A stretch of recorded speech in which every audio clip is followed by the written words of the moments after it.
Kawawa naman si Sir Pepe, no? Nangyari sa kanya. Napakabait ng tao.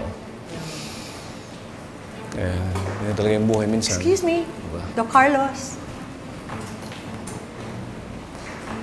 Excuse me, mga doctors. Hindi po, Doc.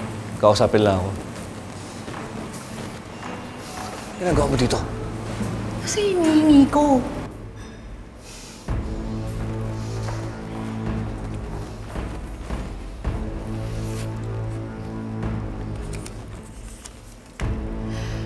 Wow!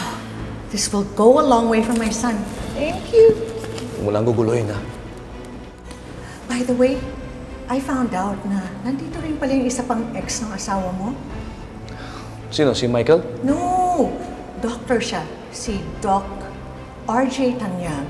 In fairness, ang gwapo niya. Pwede ba umalis ka na? I know that face. Ex-girlfriend mo kaya ako. Ano po? Ex-girlfriend po kayo ni Doc Carlos?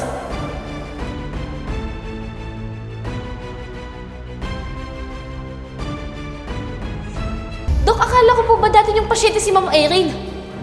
Tapos ex niyo pala siya? Ba't kailangan niyo po magsinungaling?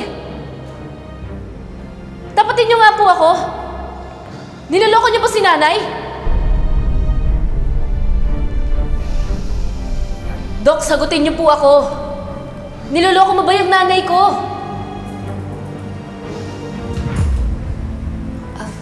Annalyn, ano nangyayari dito? Nay, alam niyo po ba nagsisinungaling po sa atin si Doc Carlos? Di ba ang sabi niya po pasyente niya dati si Mama Irene? Yung pala ex niya! Anak, alam ko. Po?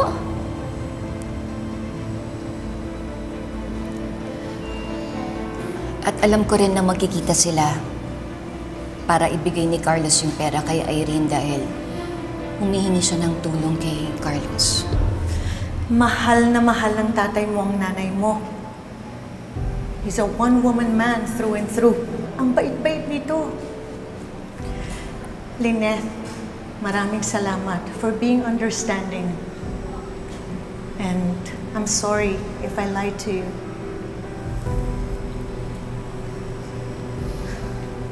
Sorry po, Doc. Annalyn, honestly, na-insulto ko sa mga sinabi mo. Pero dahil namatay ang lolo mo, iintindihin kita.